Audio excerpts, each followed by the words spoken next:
नागराज का वरदान और एक बुजुर्ग औरत की परीक्षा। एक बूढ़ी औरत ने एक सांप की जान बचाई, लेकिन उसे नहीं पता था वो सांप नहीं, नागराज था। और उस रात उसकी जिंदगी हमेशा के लिए बदल गई।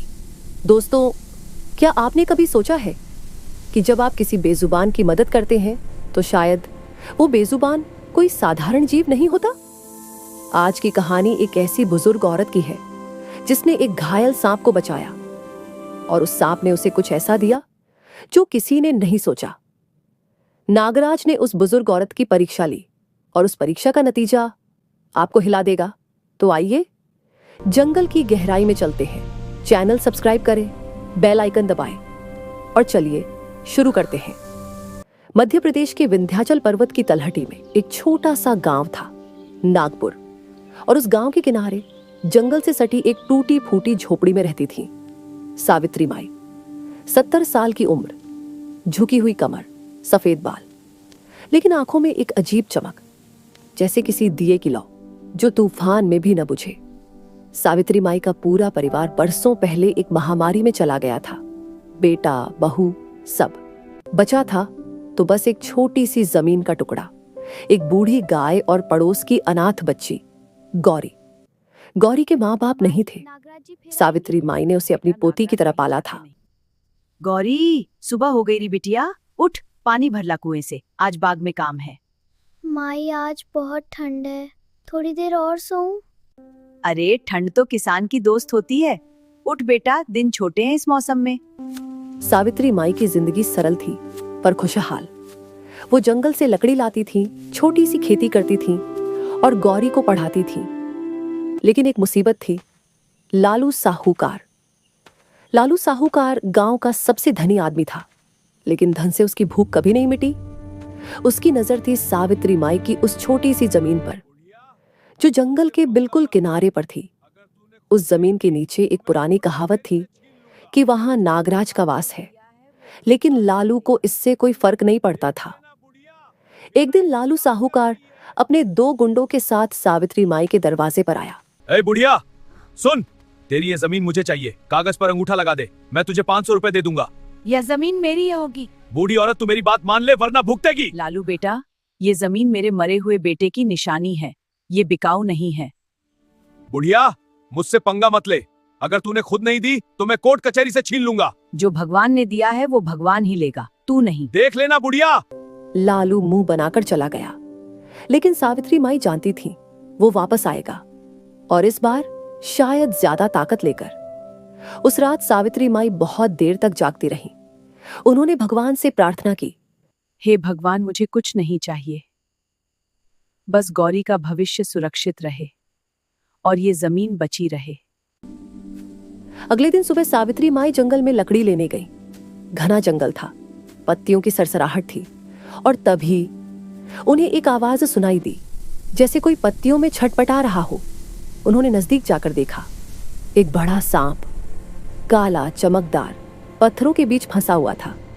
उसके सिर पर एक चोट थी। वो हिलने की कोशिश कर रहा था, लेकिन निकल नहीं पा रहा था। गांव के किसी भी इंसान ने उस सांप को देखा होता तो लाठी लेकर आता, लेकिन सावित्री माई रुक गई। हे राम, ये तो घायल है बेचारा, भगवान के जीव को इस तरह नहीं छोड़ूंगी।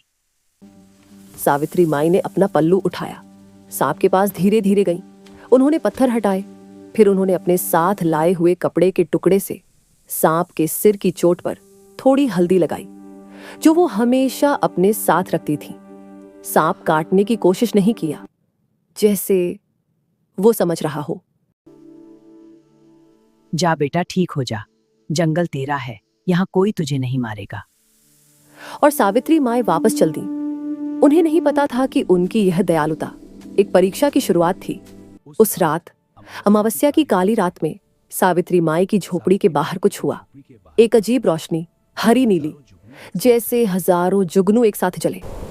सावित्री माई बाहर निकली, और उन्होंने जो देखा वो उन्होंने अपनी जिंदगी में कभी नहीं देखा था। एक विशाल नाग, सोने की आभा लिए हुए, फन फैला हुआ, लेकिन भयंकर नहीं बल्कि राजसी। उसके फन पर एक छोटी सी मणि चमक रही थी। सावित्री माई के पैर कांपे, लेकिन वो भागी नहीं, हाथ जोड़कर खड़ी रहीं। सावित्री देवी, मैं नागराज हूँ, इस जंगल का रक्षक। कल तुमने मुझे घायल नाग के रूप में बचाया। मैं तुम्हारी परीक्षा ले रहा था। प्रभु, मैं नहीं जानती थी कि आप नागराज हैं। मैंने तो बस एक घायल जीव की मदद की। और इसीलिए तुम परीक्षा में उत्तीर्ण हुई हो। जो दया बिना किसी अपेक्षा के दी जाती है वही सच्ची दया है। अब मैं तुम्हें 3 वरदान देना चाहता हूँ। सावित्री माई की आंखों में आंसू आ गए। उन्होंने सोचा और फिर धीरे से बोली, प्रभु, पहले मुझे एक बात पूछनी है। क्या मैं ये वरदान किसी के लिए मांग सकती हूँ? वरदान तुम्हारा है, जैसे चाहो उपयोग करो। सावित्री माई ने एक लंबी सांस ली और बोली, प्रभु, मेरे गांव में 5 परिवार हैं जिनके बच्चे भूखे के सोते हैं। पहले वरदान में उन 5 परिवारों की गरीबी दूर हो जाए, उनके खेत उपजाऊ हों, उनके घर भरे रहें। नागराज रुके। उन्होंने गहरी दृष्टि से सावित्री माई को देखा। तुमने पहला वरदान अपने लिए नहीं मांगा। बहुत अच्छा, दूसरा वरदान बोलो। सावित्री माई ने थोड़ा सोचा, फिर बोली, प्रभु, गौरी बिटिया अनाथ है। मेरे जाने के बाद उसका क्या होगा? दूसरे वरदान में गौरी को एक अच्छा भविष्य मिले, वो पढ़ लिखकर अपने पैरों पर खड़ी हो सके। सावित्री देवी, 2 वरदान तुमने दे दिए, एक गांव के गरीबों को, एक अनाथ बच्ची को। और तुम्हारे लिए अभी एक वरदान बचा है। प्रभु, मैं सोचूंगी, अभी जल्दी नहीं है। अगले दिन गांव में कुछ हुआ। लालू साहूकार एक नकली कागज लेकर आया जिसमें लिखा था कि सावित्री माई की जमीन उसे बेच दी गई है। गांव के मुखिया को दिखाया। 2 गवाह खड़े थे, दोनों लालू के आदमी। सावित्री माई को पंचायत में बुलाया गया। मुखिया जी, ये रहे कागज। बुढ़िया ने खुद अंगूठा लगाया है, जमीन मेरी है। ये दस्तावेज साबित करते हैं कि तुमने अपनी जमीन बेच दी है। ये झूठ है, मैंने कभी कोई कागज पर अंगूठा नहीं लगाया। इनकार करने से सच नहीं बदलता सावित्री माई। दादी माँ, देखिए मुखिया जी, बुढ़िया का दिमाग चल नहीं रहा, उम्र हो गई है, भूल गई होगी। लालू जी, सब्र रखिए। सब्र? ये हिसाब है। पंचायत खामोश थी। सब जानते थे कि लालू गलत है, लेकिन उसका डर था, उसका पैसा था। सावित्री माई अकेली खड़ी थी। गौरी उनकी साड़ी थामे कांप रही थी।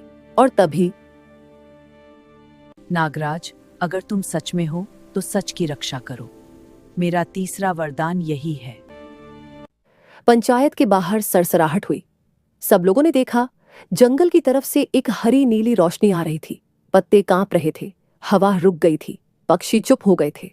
लालू साहूकार का रंग पीला पड़ गया, उसके पैर कांपने लगे। और तब उस कागज पर, जो लालू के हाथ में था, एक काला सांप की आकृति उभरी और कागज खुद ब खुद जलने लगा, बिना आग के। उस रोशनी ने गांव को एक पल के लिए घेरा। नागराज का न्याय जो सच के विरुद्ध जाता है, नागराज उसे माफ नहीं करते। और फिर वापस जंगल में समा गई। सावित्री माई ने आंखें बंद कर नागराज को प्रणाम किया। उसके बाद के दिनों में गांव के 5 गरीब परिवारों के खेत हरे भरे हो गए। फसल इतनी अच्छी हुई कि पूरा गांव हैरान था। गौरी को एक दूर के शहर से छात्रवृत्ति का पत्र आया।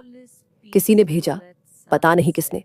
और सावित्री माई उसी झोपड़ी में उसी सरलता से जीती रही। एक शाम जब सूरज ढल रहा था, गौरी ने सावित्री माई से पूछा, माई, नागराज जी फिर आएंगे? बेटा, नागराज कहीं जाते नहीं, वो हमेशा यहाँ हैं, इस जंगल में, इन पत्तों में, इस हवा में। जो सच्चे दिल से जीता है, नागराज उसकी रक्षा करते हैं। और जो झूठा होता है? झूठा अपनी सजा खुद बनाता है बेटा। उस रात जंगल में कहीं दूर एक सांप की फुसफुसाहट सुनाई दी, जैसे नागराज मुस्कुरा रहे हो। इस कहानी से हमें 3 सीख मिलती है। जब तुम किसी बेजुबान पर दया करते हो, बदले की उम्मीद बिना, तो भगवान खुद तुम्हारे साथ होते हैं। और जो दूसरों के लिए मांगता है, उसे अपने लिए मांगने की जरूरत नहीं पड़ती।